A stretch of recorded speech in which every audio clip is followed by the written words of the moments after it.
Astro Tamil ஆன்மீனியர்களுக்கு வணக்கம். இன்னைக்கு நம்ம கூட இணைந்திருக்கும் சிறப்பு விருந்தினர் யாருன்னு பார்த்தீங்கன்னா அஸ்ட்ராலஜர் சந்திரன் அவர்கள்.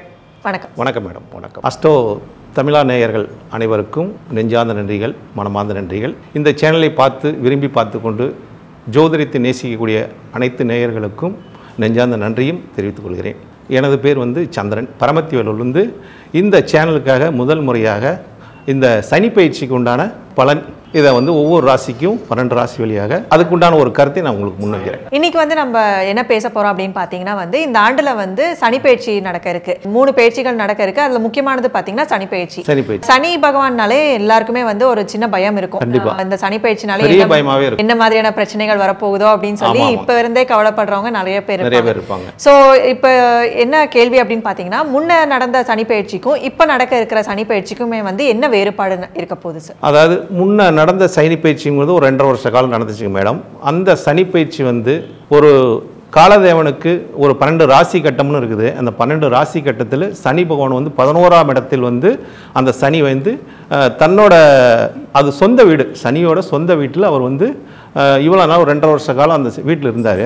அந்த வீடு நமக்கு நன்மை செய்தா தீமை செய்தான்னு பார்க்கும்போது நிறைய பேர்த்துக்கு ஒரு பாதகமான சூழ்நிலையை சனி பகவான் கொடுத்தார். எதில் கொடுத்தார்னா, பொருளாதார ரீதியாக மிகப்பெரிய ஒரு சரிவெல்லாம் தொழில் செய்யும் வர்த்தக நிறுவனத்துக்கும் வியாபாரம் பண்ணுறவங்களுக்கும் பயங்கரமான ஒரு சரிவை கொடுத்தார் சனி. ஏன்னா அது காலதேவனுக்கு லாபமான ஒரு இடத்துல போய் சனி பகவான் சஞ்சரிக்கும் போது அது காலதேவனுக்கு பாதகமான இடமா போனால அந்த சனி பயிற்சி ஒரு சிறப்பில்லாத ஒரு தன்மையை இந்த 2.5 வருட காலமும் யாருக்குமே ஒரு சிறப்பு இல்லை. யாருக்கு சிறப்புனா, சனி என்பது ஒரு தொழிலுக்கு காரகன், உத்தியோகத்துக்கும் வேலைக்கும் காரகன் அவன் தான். அப்போ இந்த சனி பகவானோட அந்த பயிற்சி மக்களுக்கு மிகப்பெரிய ஒரு பொருளாதார இழப்பையும் பொருளாதார சரிவையும் கொடுத்துச்சு என்பது எல்லளவும் சந்தேகம் இல்லை. இது சந்தேகம் இருந்தால் உங்களோட கருத்தை பதிவிடுங்கள் நண்பர்களே. ரொம்ப சிறப்பாக சொன்னீங்க சார். இப்போ ஒரு ராசிக்குமே சனி பயிற்சினால என்ன மாதிரியான மாற்றங்கள் ஏற்பட போகுது அப்படின்னு பார்க்கலாம். அதுக்கு முன்னாடி இப்போ விரயத்தை இப்போ சனி பகவானாலே விரயம் அப்படிங்கிற மாதிரி சொல்றீங்க. இப்போ விரயத்தை சேமிப்பாக்கணும் அப்படின்னா என்ன பண்ணணும் அப்படின்னு சொல்றீங்க. ஒரு ராசிக்குமே நம்ம போய்க்கலாம். முதலாவது மேஷம் ராசி. மேஷ ராசி. இப்போ சனி பகவான் ஏன் விரயம்னு இவங்க சொன்னாங்கன்னா, மேடம் கேட்டிருக்கேன் விரயமா? சனி பகவான் விரயம் கிடையாதுங்க. சனி பகவான் தான் பொருளாதாரத்தை கொடுக்கக்கூடிய ஒரு நமக்கு வருமானத்தை கொடுக்கக்கூடிய சனி தான். ஏன்னா சனிக்கிழமை என்று பார்க்கும்போது எல்லாத்துக்கும் பட்டோடா கிடைக்கும். அன்னைக்கு தான் செய்கிற வேலைக்கு உண்டான ஊதியத்தை கொடுக்கக்கூடியவர் யாருன்னு கேட்டீங்கன்னா சனி பகவான் ஒருவர் மட்டும்தான் கொடுப்பார். மற்ற யாரும் கொடுக்க முடியாதுங்க. ஏன்னா உழைப்புக்கேற்ற ஊதியம் கிடைக்கிறது சனி பகவானோட இதுதான். அப்போ சனி பகவான் எப்படி விரயத்தை கொடுப்பார்? இப்போ மேச ராசிக்கு சனி பயிற்சி எப்படி இருக்கும்? இந்த 2025 மார்ச் 28க்கு மேலே சனி பயிற்சி ஆகுதுங்க. இப்போ இந்த சனி பயிற்சி மேய்ச்சதுக்கு எந்த மாதிரி ஒரு தன்மை, எந்த மாதிரி ஒரு நிலைப்பாட்டை கொடுக்கும் என்பது எல்லாத்தோட ஒரு கேள்வி, மேசராசிக்காரங்களுக்கு ஒரு கேள்வி. ஏன்னா மேசராசிக்காரங்களுக்கு இப்போ பாதகத்தில் இருந்த சனி இப்போ விரயத்துக்கு போகிறார். அதே மாதிரி விரய சனி வேற இவங்களுக்கு 7.5 வேற ஸ்டார்ட் ஆயிடுச்சு. மேசராசிக்காரங்க 7.5. இப்போ முதல் 7.5ங்கும் போது அது 7.5 வருஷம் நடக்கும்னு வச்சுக்கோங்க. ஒரு ராசியில் 2.5 வருஷ காலம் இருக்கும். இப்போ மேச ராசிக்கு முதல் 2.5 வருஷம் ஆரம்பிக்குதுன்னு வச்சுங்களேன். இப்போ இந்த முதல் 2.5 வருஷம் எப்படி இருக்கும் அப்படின்னு பார்த்தா, இவங்களுக்கு பொருளாதார நிலையாக ஒரு சரிவை கொடுக்கும் என்பது எல்லளவும் சந்தேகம் இல்லைங்க. அதாவது இவங்களுக்கு பொருளாதார நிலையாக ஒரு சரிவை கொடுக்கும். அதே மாதிரி நிம்மதியான ஒரு தூக்கத்தை கொடுக்காது. ஏன்னா ஏன்னு கேட்குறேன்னா, இந்த சனி பகவான் 12ஆம் இடம், அந்த 12ஆம் இடங்கிறது சயான சுகத்தை கொடுக்கக்கூடிய இடங்க. ஒரு மனிதன் போய் ஒரு உழைச்சிட்டு நிம்மதியை தூங்குறான்னா இந்த காலகட்டத்தில் நிம்மதி தூங்க முடியாது. பல பிரச்சனைகள், பல போராட்டங்கள், தொழில் சரிவு, இந்த மாதிரி நிறைய கொடுக்கக்கூடிய ஒரு தன்மையில் இருக்குது. இப்போ இந்த தன்மையெல்லாம் இவங்களுக்கு இதை சனி பகவான் 100% கொடுப்பார். எந்த அளவு சந்தேகம் இல்லைங்க. இதை நாங்கள் எப்படிங்க அதை சமாளிக்கிறதுன்னு உங்களோட கேள்வியாக இருக்கலாம். ஏன்னா இதை பார்த்துட்டு இருக்கிறவங்க எனக்கு விரையை தான் கொடுக்குமா, பிரச்சனை தான் கொடுக்குமா அப்படின்னு உங்களோட கேள்வி இருக்குது. அப்போ இந்த பிரச்சனையிலிருந்து தப்பிக்கிறதுக்கு நமக்கு என்ன அப்படின்னா, ஒரு ஆன்மீக வழிபாடு, தெய்வ வழிபாடு செய்யும்போது உங்களுக்கு இதிலிருந்து உங்களுக்கு மன ரீதியான ஒரு நிம்மதியை கொடுக்குங்க. ஏன்னா நமக்கு நிம்மதியை தேடி நம்ம நிறைய பக்கம் போவோங்க. எங்கேயுமே யாருக்கும் நிம்மதி கிடையாது. நிம்மதிங்கிறது நம்ம மனசில் மட்டும்தாங்க நிம்மதி இருக்கும். அப்போ அந்த நிம்மதியை நம்ம உணர்ந்து செயல்படும் போது நிம்மதியான ஒரு தூக்கத்தை கொடுக்கும், சயான சுகத்தை கொடுக்கும். ஏன்னா சயான சுகத்தில் சனி பகவானுங்கிற கர்மக்காரகன் எப்போயும் ஓய்வே எடுக்க மாட்டாருங்க. அவரோட வேலை தொழிலை செஞ்சுக்கிட்டே இருக்கிற டைம் அப்படிங்கிற தன்மை. அப்போ அவர் அந்த 12ஆம் இடத்துக்கு போகும்போது அவரோட வேலையை அவர் கணக்கச்சிதமாக செஞ்சிருவார்.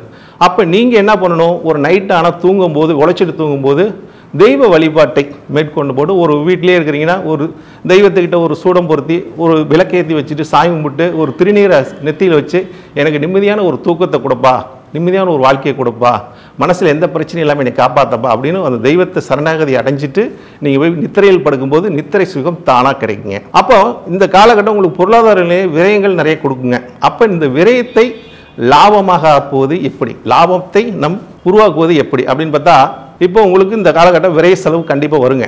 அப்போ நீங்கள் என்ன பண்ணணும், சனி பகவானோட பார்வை 3ஆம் பார்வையை வந்து 2ஆம் இடம் குடும்பஸ்தானத்தை பார்க்குது. அப்போ அந்த குடும்பங்கிறது என்னன்னு பார்த்தீங்கன்னா, குடும்பத்தினால் விரைய செலவு வரும். அப்போ குடும்பத்துக்கு தேவையான பொருள்களை வாங்கலாம்.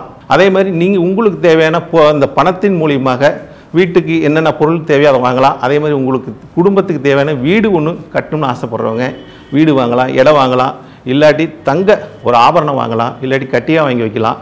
அப்போ இந்த விரயத்தை ஒரு சேமிப்பாக நீங்கள் பண்ணும்போது அதுக்கடுத்து உங்கள் விரயத்தை வந்து ஒரு சீட்டு ஒரு ஆடி போடலாம். போஸ்ட் ஆஃபீஸில் போய் ஒரு ஆடி சிறு சேமிப்பு மாதிரி பண்ணிட்டு வந்தீங்கன்னா உங்களை தேடி ஒருத்தர் வந்து கடைக்காரன் வந்து கேட்கறதுக்கு முன்னாடி ஒரு இன்சூரன்ஸ்காரங்களை வந்து கேட்டானா அது உங்களுக்கு ஒரு 5 வருஷம் கழிச்சு ஒரு 7 வருஷம் கழிச்சு அது ஒரு டெபாசிட்டாக திரும்பி வரக்கூடிய தன்மை விரயத்தை லாபமாக்கக்கூடிய ஒரு மேசராசிக்காரங்களுக்கு இந்த வழிபாடு செய்யும்போது அவங்களுக்கு ஒரு சிறப்பான ஒரு எதிர்காலத்தை கொடுக்கும். அடுத்த வந்து ரிஷபராசி, இவங்க வந்து இந்த சனிப்பெயர்ச்சி காலகட்டத்தில் வந்து என்ன மாதிரியான மாற்றங்களை எதிர்பார்ப்பாங்க, இன்னொன்று வந்து என்ன மாதிரியான குணங்கள் வந்து அவங்க மாற்றிக்கிட்டா வந்து இந்த சனிப்பெயர்ச்சியில் வந்து அவங்க தப்பிக்க முடியும்? பெரும்பாலும் ரிஷபராசிக்காரங்கள் ஒரு கலகலப்பான மனிதர்கள், மற்ற ஒரு இடத்துல நல்லா கலகலப்பாக பேசுவாங்க, யதார்த்தவாதிகள்.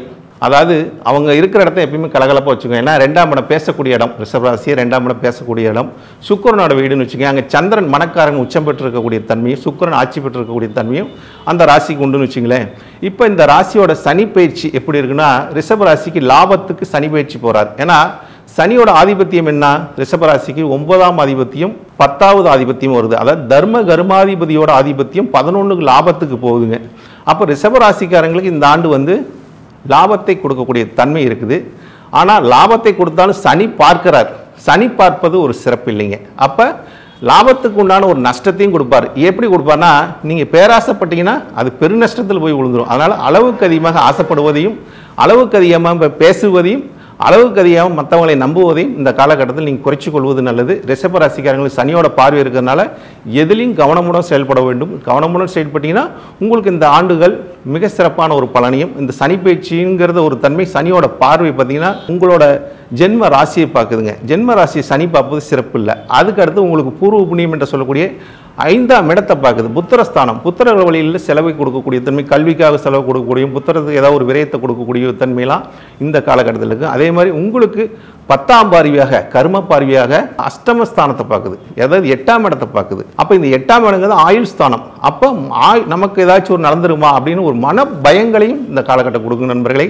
அதனால் இந்த ரிஷப ராசிக்காரங்க இந்த காலத்தில் சனி பகவானை வந்து நீங்கள் எந்த மாதிரி வழிபடலான்னு பார்த்தீங்கன்னா, அதாவது பிறருக்கு தான தர்மங்கள் செய்யும்போது, ஏன்னா உங்களோட ராசியே தனஸ்தானம். அப்போ நீங்கள் தான தர்மங்கள் செய்யும்போது உங்களுக்கு பாக்கியங்களும் புண்ணியங்களும் தர்ம கர்மாதி யோகம் பெற்று சிறப்பாக இருக்கக்கூடிய தன்மை ரிஷபராசிகளுக்கு உள்ளன. ரொம்ப சிறப்பாக சொன்னீங்க சார். அடுத்ததாக வந்து மிதுன ராசி. மிதுன ராசிக்கு வந்து இந்த சனி பயிற்சி காலகட்டத்தில் எப்படி இருக்க போகுது, அவங்க வளர்ச்சி ரீதியாக வந்து எப்படி இருக்க போகிறாங்க? இப்போ மிதுன ராசி மிதுன லக்கணத்துக்காரங்க பார்த்தீங்கன்னு வச்சுங்க, மிதுனம் வந்து காலதேவனுக்கு 3ஆம் இடம். அது வந்து தகவல் தொழில்நுட்பத்தை கொடுக்கக்கூடிய ஒரு பரிமாற்றத்தை கொடுக்கக்கூடிய ஒரு இடம்னு வச்சுங்களேன். அது புதனோட ஆதிக்கம் இருந்த விடம். அந்த வீட்டில் தான் யாருக்கும் உச்சம் கிடையாதுங்க, ஆட்சி மட்டும்தாங்க. அப்போ அங்கே புதன் இருக்கிறனால கம்யூனிகேஷன் தொழில் சிறப்பாக இருக்கும். அதாவது பரிவர்த்தனை தொழில்னு சொல்லக்கூடிய இடமே புதனோட வீடு. இப்போ இந்த புதனுக்கு சனி பயிற்சி எப்படி இருக்குது அப்படின்னா, 10ஆம் இடத்துல தொழில் ஸ்தானத்தில் போகிறார். கர்மஸ்தானத்துக்கு உண்டான பலனை 100% கொடுப்பாருங்க. இப்போ சனி ஆதிபத்தியம் எந்த வீடு ஆதிபத்தியம்னு பார்த்தீங்கன்னா, 8ஆம் இடமும் 9ஆம் இடமும் ஆதிபத்தியங்க. 8ஆம் இடம் அஷ்டமத்தை குறிக்கும், 9ஆம் இடம் பாக்கியத்தை குறிக்கும். அப்போ அஷ்டமத்திலேருந்து ஒரு பாக்கியத்துக்கும் போய் அதே மாதிரி சனி பகவான் 10க்கு போகிறாரு. அப்போ 10ஆம் இடத்துல சனி பகவான் இருப்பது, அதாவது மிதுனத்துக்கு வந்து புதனுக்கு சனி பகவான் மிகப்பெரிய ஒரு நண்பன், நட்பு ரீதியாக நன்மை செய்யக்கூடிய தன்மை. அதனால் சனி பகவான் வந்து இந்த மிதுன ராசிக்காரங்களுக்கு தொழில் ரீதியாக இந்த காலகட்டத்தில் சொந்த தொழில் செய்யக்கூடிய அமைப்பும் சொந்த தொழிலினால் ஒரு முன்னேறக்கூடிய அமைப்பும் இந்த ராசிக்காரங்களுக்கு உயர்ந்து காணப்படுகிறது. அதனால் சனி பயிற்சி இந்த 2.5 வருஷ காலமும் இந்த மிதுன ராசிக்காரங்களுக்கு தொழில் மேலோங்கி வரக்கூடிய தன்மை உண்டுங்க மேடம். இவங்க என்ன மாதிரியான வழிபாடு பண்ணலாம்? இவங்களுக்கு வந்து வழிபாடுன்னு பார்க்கும்போது, அதாவது பெருமாள் வழிபாடு, அதாவது சனிக்கிழமை இவங்க பெருமாள் வழிபாடு செஞ்சுட்டு போய், ஏன் சனிக்கிழமை சொல்கிறேன்னா, இவங்களுக்கு சனி தான் பாக்கியத்தை கொடுக்கக்கூடியதே. அதாவது மிதுன ராசிக்காரங்களுக்கு சனி 9ஆம் இடத்து அதிபதியும் அதிர்ஷ்டத்தை கொடுக்கக்கூடியது 8ஆம் இடங்க. ஒவ்வொரு ராசிக்கும் அதிர்ஷ்டத்தை கொடுக்கக்கூடியதும் பிரச்சனையை கொடுக்கக்கூடியது 8ஆம் இடம் தான். இருந்தாலும் அந்த பிரச்சனை வராமல் யாரெல்லாம் பார்த்துக்கிறாங்களோ அவங்களுக்கு அதிர்ஷ்டம் கிடைக்குங்க. அதனால் அந்த சனி பகவான் 8க்கும் 9க்கும் அதிபதியாக வர்றதுனால இவங்களுக்கு இந்த 10க்கு சனி பகவான் போயிட்டாரு. அப்போ இவங்க வந்து சனிக்கிழமை ஒரு பெருமாள் வழிபாடை செய்ய இந்த சனி பகவானோட அனுகிரகமும் தொழிலில் மேலோங்கி வரக்கூடிய, ஏன்னா சனியே வந்து தொழில்காரகன், தொழிலில் மேலோங்கி வரக்கூடிய தன்மை, மிக நல்ல ஒரு சொந்த தொழில் செய்யக்கூடிய அமைப்பு வருங்க இவங்களுக்கு. அடுத்தது வந்து கடகம், கடகராசி நாயர்கள். இப்போ கடகத்துக்கு பார்த்தீங்கன்னா வச்சுக்கோங்க, இப்போ 2.5 வருஷ காலங்க இவங்க தான் வந்துங்க ஒரு சிறையில் அகப்பட்டவங்க மாதிரி கடகராசிக்காரங்க. ஏன்னா மன ரீதியாக மனசை பறிகொடுக்கிறதும், அன்பை செலுத்துவதும், அன்பை மற்றவங்ககிட்ட காட்டுவதும். ஏன்னா தாய் வீடு கடகரம் தாங்க காலதேவனுக்கு 4ஆம் இடம், தாய் ஸ்தானம் என்று சொல்லக்கூடியது. சந்திரன் அங்கே உச்ச ஆட்சி பெறக்கூடிய தன்மை, குரு உச்சம் பெறக்கூடிய தன்மை இருக்கிறதுனால சொத்துக்கு அதிபதியே சந்திரன் தான், சொந்தத்துக்கு அதிபதியும் அந்த வீடு தான். இந்த வீட்டுக்கு சனி பகவான் வந்து 7க்கும் 8க்கும் ஆதிபத்தியம் உள்ள கிரகம். இப்போ வந்து பாக்கியத்துக்கு போயிடுச்சுங்க. இப்போ இவ்வளோ 2.5 வருஷ காலமாக அந்த சனி பகவான் வந்து அஷ்டமத்திலிருந்து கடகராசிகளுக்கு சொல்ல முடியாத ஒரு அவமானத்தையும், சொல்ல முடியாத ஒரு துன்பத்தையும், துயரத்தையும் மன ரீதியாக அனுபவிச்சாங்க. வெளியிலையும் அவமானப்பட்டாங்க, கடன் பிரச்சனையில் அகப்பட்டாங்க. மற்றவங்களுக்கு ஒரு ஜாமீன் போட்டு தேவையில்லாமல் ஒருத்தர் நண்பன் சொன்னான்னு போய், ஏன்னா 7ஆம் இடம் நட்பு ஸ்தானம், 8ஆம் இடம் அவமான ஸ்தானம். அப்போ ஒரு நண்பன் கூட்டிகிட்டு போனால் அது ஒரு கையெழுத்து போடுங்க, நான் லோன் வாங்கணும் அப்படின்னு பேங்கில் கொண்டு விட்டாங்க. நான் கையெழுத்து போட்டு கொடுத்துங்க, கடைசியில் நான் கட்ட வேண்டிய சூழ்நிலைக்கு வந்துட்டுங்க, என் வீடு இடத்துக்கு வந்துருச்சுங்க அப்படின்னு சொன்னவங்களாம் இந்த கடக ராசிக்காரங்களுக்கு அஷ்டமச்சனி அந்த மாதிரி ஒரு அவமானத்தை கொடுத்துருச்சு. இப்போ இதுலேருந்து இவங்க வந்து தப்பிக்கக்கூடிய தன்மை, அந்த நன்மை ஏமாத்தின நண்பன் இப்போ வந்து அவங்கக்கிட்ட நான் பண்ணது தப்பு அப்படின்னு அவங்க சரண்டர் அடைஞ்சு அவங்க பணத்தை திருப்பி கொடுக்கக்கூடிய ஒரு காலகட்டமாக ஏமாந்ததை மீண்டும் பெறக்கூடிய தன்மையை இந்த 9ஆம் இட பாக்கியம் அதை ஏற்படுத்தி கொடுக்கும். அதேமாதிரி கடகராசிக்காரங்கள் வந்து குருவோட வழிபாடு மிக சிறப்பான யோகத்தை கொடுக்கும். ஏன்னா குரு லக்கணத்திலே உச்சம் பெறுகிறார், அது நீர் ராசிங்க. அப்போ நீர் ராசிங்கிறது ஒரு இந்த கடகராசிக்காரங்க நீர்நிலையில் இருக்கிற தெய்வத்தை வணங்குவது, அது அம்மன் தெய்வம், பெண் தெய்வத்தெல்லாம் வணங்குவது, இவங்களுக்கு அது வடக்கு பார்த்து தெய்வத்தை வணங்குவது சால சிறந்தது ஒரு யோகத்தை கொடுக்கும் மேடம். அடுத்ததாக வந்து சிம்மராசி. சிம்மராசிக்கு வந்து இந்த சனி பயிற்சி காலகட்டத்தில் எப்படி இருக்க போது அவங்களுக்கு உண்டான வழிபாடு. இப்போ சிம்மராசிக்காரங்களை எடுத்துக்கிட்டிங்கன்னா, சிம்மம் வந்து சூரியன் அதிபதியாக வர்றார். சிம்மராசிக்கு வந்து சூரியன் அதிபதி, 7ஆம் இடம் சனி, 6க்கு 7 கூடியவன் சனி ஆதிபத்தியம், அவர் 8க்கு போகிறார். அப்போ இருவருமே ஒரு பகை கிரகம், அதாவது சூரியனுக்கு சனி பகை கிரகம். இப்போ சிம்ம ராசிக்கு எல்லாமே என்ன சொல்லுவாங்கன்னா அஷ்டம சனி வந்துருச்சு அப்படிங்கிற, அஷ்டம சனினா அவமானத்தை கொடுக்கும், எப்படி கடகராசிக்கு பிரச்சனையை கொடுத்து அது மாதிரி இவங்களுக்கு கொடுக்கும்னு சொல்லுவாங்க. ஆனால் ஒரு எதிரி மறைகிறானுங்க, நமக்கு எதிரியாக இருந்த நண்பன் மறைஞ்சு போகிறான். அப்போ மறைகிறதுனால நமக்கு வந்து அஷ்டமச்சனி பாதிப்பை குறைச்சி கொடுக்கக்கூடிய தன்மை சிம்ம ராசி. ஏன்னா இன்றைக்கி எல்லாம் சொல்கிறது பார்த்தீங்கன்னா ராசி ரீதியாகவும் லக்கண ரீதியாக அஷ்டமச்சனி வந்துருச்சுங்க, உங்களுக்கு பயத்தை கொடுக்குங்க, பிரச்சனையை கொடுக்கும் அப்படின்னு சொல்லுவாங்க. சிம்ம ராசிக்காரங்களுக்கு இந்த காலகட்டம் ஒரு யோகத்தை கொடுக்கக்கூடிய ஒரு காலகட்டமாக இருக்குது. அதேமாதிரி சனி 7ஆம் இடம் பகைங்கிற ஒரு கிரகம் அஷ்டமத்தில் போய் மறையுது. அது யாரோட வீட்டுனா சூரியனுக்கு நட்பான வீடு குருவோட வீட்டில் மறையுது. அதனால் அந்த அஷ்டமச்சனி இவங்களுக்கு பெரிய ஒரு பாதிப்பை கொடுக்காது. இவங்களுக்கு மன ரீதியாக எதையும் போட்டு இவங்க வந்து ஒல்ட்டிக்கு தேவையில்லை. இவங்க வேலையை, ஏன்னா சிம்மராசிக்காரங்கள் எதுலேயும் நியாயமாக போகணும், நியாயமாக வரணும், நேர்மையாக இருக்கணும்னு சொல்லி கௌரவத்தை பார்க்கக்கூடிய ராசிக்காரங்க. இவங்க தப்பு பண்ண மாட்டாங்க, தப்பு பண்ணுறவனை கண்டிக்கக்கூடியவர்கள் இவங்க. அதனால் இவங்க அதிகாரிகளாக இருக்கு. ஏன்னா சிம்ம ராசியில் இருக்கிறவங்க அது அரசாங்க வீடுங்க, அரசு சார்ந்த ஒரு தொழில் வேலையில் இருக்கிறவங்களுக்கெல்லாம் மற்றொரு இடத்தில் இவங்க வந்து ஒரு மக்களோட இடத்தில் ஒரு பகைமையை உண்டாக்காமல், அதே மாதிரி இவங்ககிட்ட வரக்கூடியவங்களுக்கு ஒரு நல்லதை செஞ்சிங்கன்னா இந்த சிம்மராசிக்காரங்களுக்கு சனியோட பாதிப்பு குறையுங்க. அதே மாதிரி சிம்மராசிக்காரங்களுக்கு எப்பொழுதுமே இவங்க வந்து கொடை வல்லர்கள் என்று சொல்லலாம். அப்போ இந்த காலகட்டத்தில் நீங்கள் மக்களுக்கு ஒரு தான தர்மங்களையும் செய்யும்போது உங்களுக்கு அந்த பாக்கியத்தை கொடுக்கக்கூடிய தன்மை உண்டுங்க. சிம்மராசிக்காரங்களுக்கு தான தர்மங்கள் அதிகமாக பண்ணணும். ரொம்ப சிறப்பாக சொன்னீங்க. அடுத்ததாக வந்து கன்னிராசி. இப்போ கன்னிராசி எடுத்துக்கிட்டிங்கன்னா, கன்னிராசி வந்து காலதேவனுக்கு 6ஆம் இடம், அது புதன் ஆட்சி உச்சம் மூல திரிகோணம் பெறக்கூடிய ஒரு அற்புதமான ஒரு ராசி. ராசியிலேயே முதல் தரமான ராசி என்று கேட்டால் கன்னியா ராசி தான்.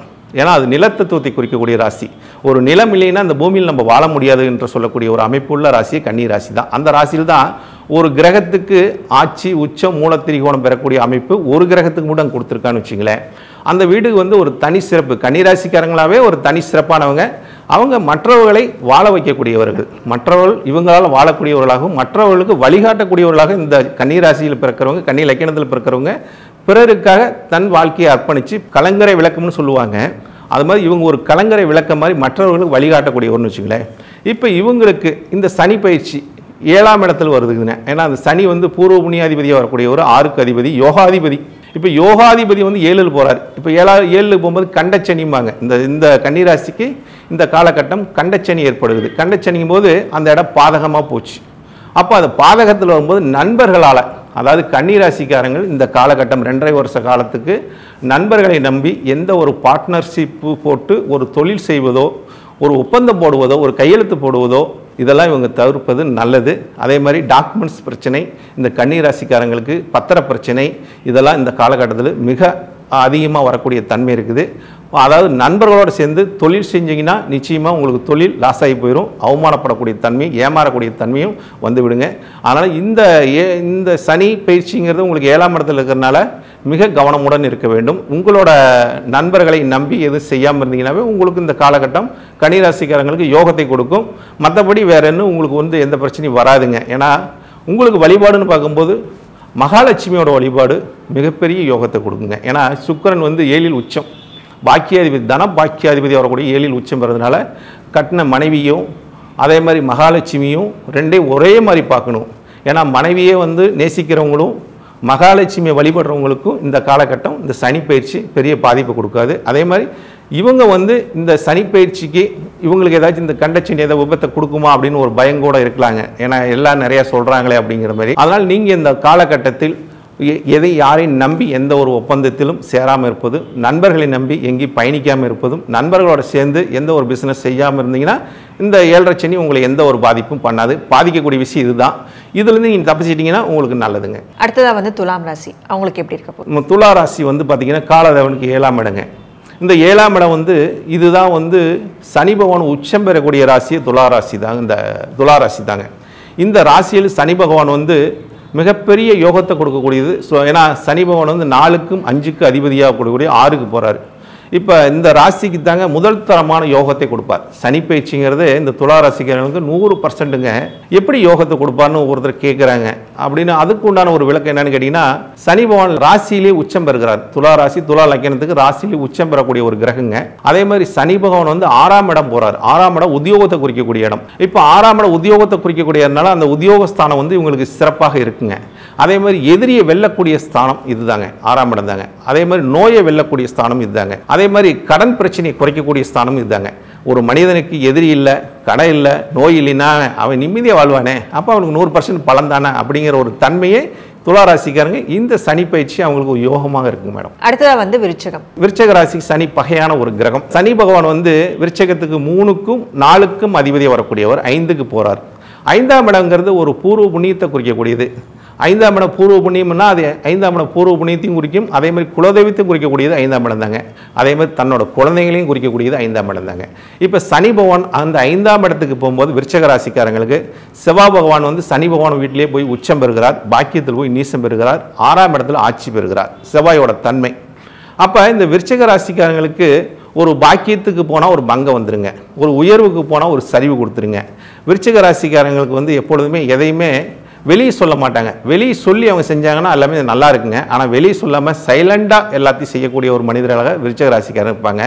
ஆனால் இந்த விருச்சக ராசி இந்த சனி பயிற்சி வந்து அவங்களுக்கு வந்து 5ஆம் இடத்துல இருக்கிறதுனால எதாக இருந்தாலும் வெளியில் ஓப்பனாக சொல்லி அதை வந்து செஞ்சிங்கன்னா உங்களுக்கு நல்லா இருக்கும். ஏன்னா மறைமுகமாக விருச்சிக ராசி ஏதாச்சும் ஒரு தவறு தப்பு தண்டா பண்ணுறது. ஏன்னா 8ஆம் இடம் காலதேவனுக்கு 8ஆம் இடமே தப்பு செய்யக்கூடிய இடங்க, தவறு செய்யக்கூடிய இடமா இருக்கிறதுனால அது விபத்தையும் கொடுக்கும், பிரச்சனையும் கொடுக்கும்.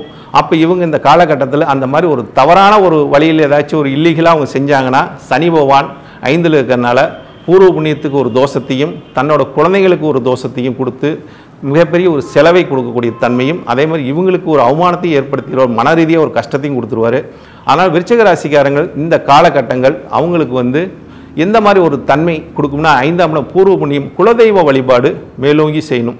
அதே மாதிரி பூர்வ புண்ணியத்தில் இருக்கிறவங்களுக்கு பெரியோர்களை இவங்க வந்து மதித்து அவங்களுக்கு தேவையான ஒரு உபகரணம் வாங்கி கொடுப்பது, அவங்களுக்கு இவங்க பூர்வ புண்ணியத்தில் ஒரு சொந்த பந்தம் யாரெல்லாம் ஏழையாக இருக்காங்களோ அவங்களுக்கு இவங்களால் முடிஞ்ச ஒரு உதவிகள் செஞ்சால் போதும். பணம் கொடுக்காட்டி பரவாயில்ல, இவங்க போய் அவங்களுக்கு வந்து உதவி செஞ்சாவே அந்த விருச்சிக ராசிக்காரங்களுக்கு நன்மை அளிக்கும்.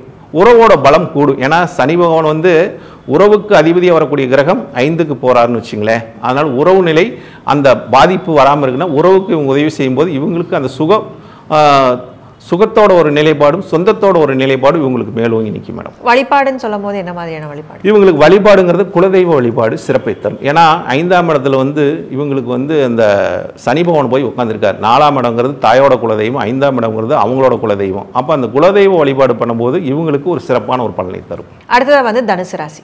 இப்போ தனுசு ராசிக்கு பார்த்தீங்கன்னு வச்சுக்கோங்க, இப்போ தான் வந்து தனுசு ராசிக்கோட தன்மை என்னென்னா குரு வந்து இப்போ 6ல் இருக்கார். தனுசு ராசியோட அதிபதி பார்த்திங்கன்னா 6ல் இருக்கார். இப்போ அடுத்தது மே மாதத்துக்கு மேலே குரு பகவான் வந்து தன் ராசியை பார்க்க போகிறார். மே மாதத்துக்கு மேலே குரு தன் ராசியை பார்க்கும்போது யோகத்தை கொடுக்கும்னு வச்சுங்களேன். அதனால் அந்த மே மாதத்துக்கு மேலே சனி பயிற்சியோட ஒரு பலனும் இந்த ஜாதகத்துக்கு ஒரு சிறப்பான ஒரு நிலையும் கொடுக்கும். எப்படி கொடுக்குன்னு கேட்டிங்கன்னா, இப்போ சனி வந்து தனுசு ராசிக்காரங்களுக்கு 2க்கும் அதிபதியாக வராரு, 3க்கும் அதிபதி ஆதிபத்தியம் பெறக்கூடிய ஒரு கிரகம். அவர் போய் 4ல் இருக்கார். 4ஆம் இடங்கிறது என்ன அப்படின்னா தன்னோட சுகஸ்தானம், அதாவது சுகஸ்தானம், வண்டியில் போன ஒரு சுகஸ்தானம், வீட்டில் படுக்கிறது, வீடுங்கிறது ஒரு சுகஸ்தானம், ஒரு நம்ம பேரில் ஒரு இடம் வாங்குறது ஒரு சந்தோஷத்தை கொடுக்கும். தாயாரோட சொந்தமான இடமும் அந்த 4ஆம் இடம் தாங்க. இப்போ இந்த இடத்துல சனி பகவான் இருக்கும்போது அதுக்கு உண்டான ஒரு பிரச்சனை கொடுப்பார். அதாவது உடல் ரீதியாக ஒரு பிரச்சனை கொடுப்பாரு, தாயாருக்கு ஒரு பிரச்சனை கொடுப்பாரு. அப்போ நம்ம வீடு இருந்தால் வீட்டில் ஒரு பிரச்சனை கொடுப்பாரு, வாகனத்தில் போகும்போது அதில் ஒரு பிரச்சனை கொடுப்பாரு. 4ஆம் இடம் சுகஸ்தானத்தை கெடுக்கக்கூடிய ஒரு பாவத்தில் சனி பகவான் அங்கே போகிறாரு. அப்போ இவங்களுக்கு இதில் எல்லாம் ஒரு பிரச்சனையை கொடுக்கும். இதுலேருந்து இவங்க தப்பிக்கிறது எப்படி அப்படின்னா, இதெல்லாம் பிரச்சனைன்னு நமக்கு தெரியுது. 4ஆம் இடத்துல சுகஸ்தானத்துக்கு போகிறார். ஒரு பாவகிரகம் 4 கேந்திரத்தில் இருப்பது ஒரு பலம்தான்.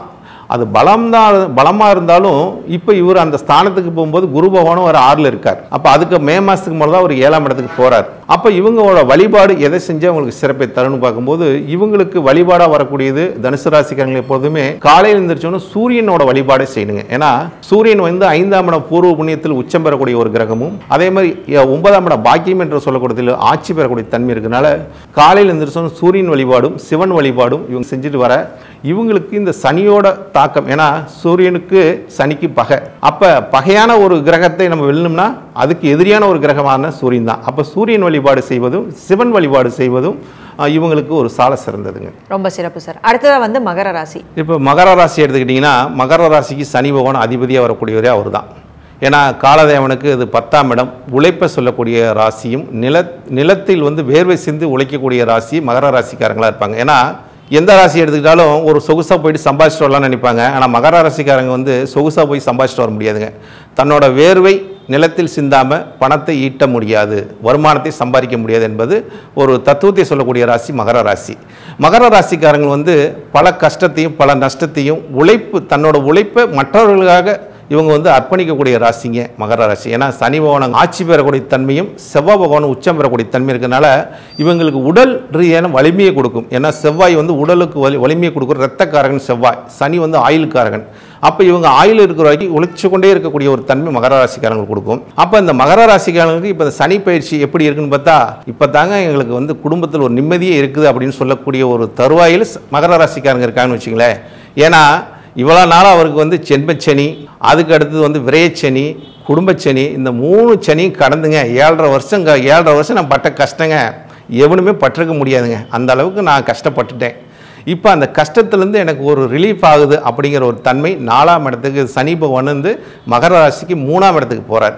3ஆம் இடம் முயற்சிங்கிற ஒரு ஸ்தானத்துக்கு போகிறார். தன்னோட முயற்சியெல்லாம் இந்த காலகட்டம் இவங்களுக்கு வந்து ஒரு பலிதமாகக்கூடிய தன்மையும், தன்னோட முயற்சியெல்லாம் ஒரு வெற்றியாகக்கூடிய தன்மையும், தன் யாரையெல்லாம் நம்பினாங்களோ அவங்களாம் மீண்டும் இவங்களுக்கு ஒரு நம்பிக்கை கொடுத்து நீ வந்துருவப்பா, நீ முன்னாடி வந்துருவப்பா அப்படின்னு ஒரு நம்பிக்கை கொடுக்கக்கூடிய ஒரு இடமும் அந்த இடம் தாங்க.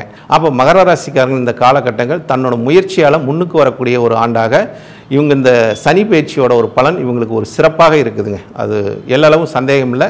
துளாராசிக்கு எப்படியோ அது மாதிரி இந்த ஆண்டு சனி பயிற்சியோட ஒரு பலன் மகர ராசிக்கு ஒரு யோகத்தை கொடுக்கக்கூடிய ஒரு ஆண்டாக இருக்கும். அவங்களுக்கு உண்டான வழிபாடு, அவங்களுக்கு வழிபாடுன்னு பார்க்கும்போது அவங்களுக்கு உழைப்பு தாங்க வழிபாடு. அதாவது எந்த அளவுக்கு ஒரு மனிதன் உழைக்கிறானோ அந்த அளவுக்கு அவன் ஆரோக்கியமாக இருப்பான்னு சொல்கிறாங்க.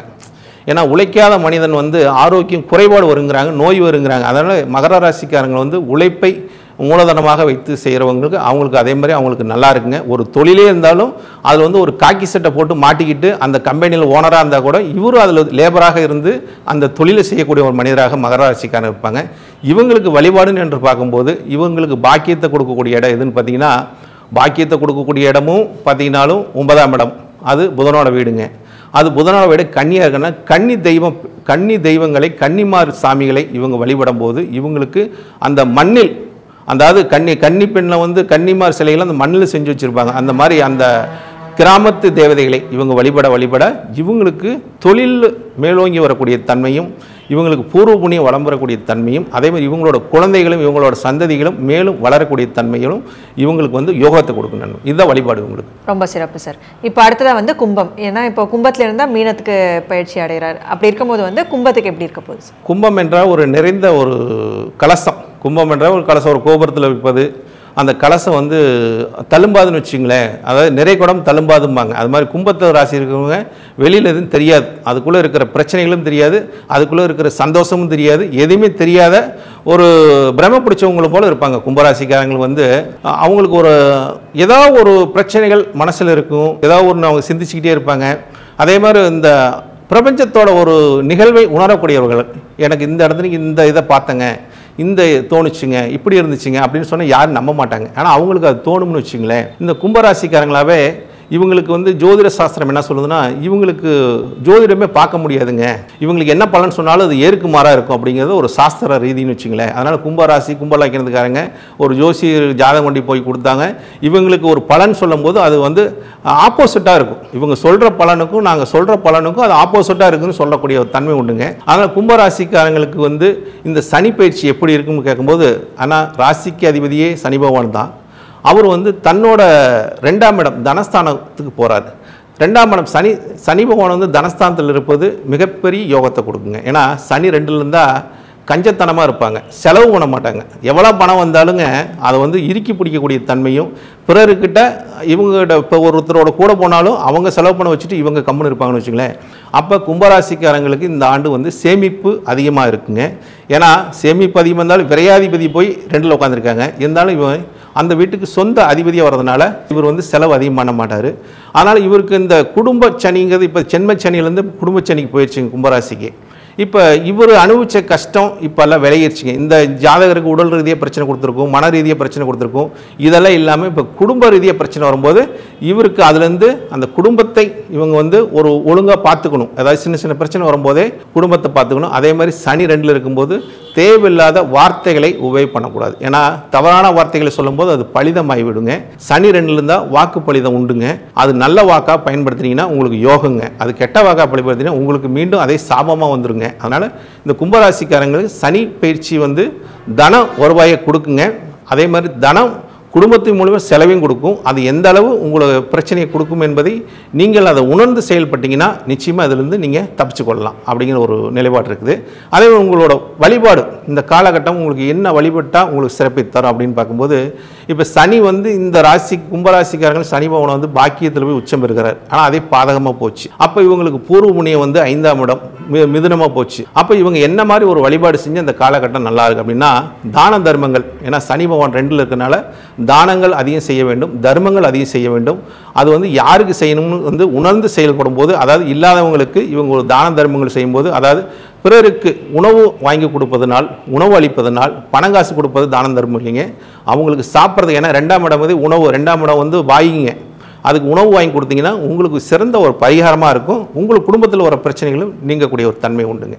கடைசியாக வந்து மீனராசி. மீனராசிக்கு வந்து எப்படி இருக்க போகுது? மீனராசி இப்போ கடைசியான ராசி வந்து காலதேவனுக்கு 12ஆம் ராசியாக வரக்கூடியது மீனராசி. இந்த மீனராசிக்கு அதிபதியாக வரக்கூடியவர் குரு பகவான். இந்த ராசி அதிபதி வந்து இப்போ 3ல் இருக்காருங்க. முயற்சி என்ற ஸ்தானத்தில் இருக்க அடுத்து 4ஆம் இடத்துக்கு போகிறாருங்க. பயிற்சி 5வது மாதத்துக்கு மேலே 4ஆம் இடத்துக்கு போகிறாரு.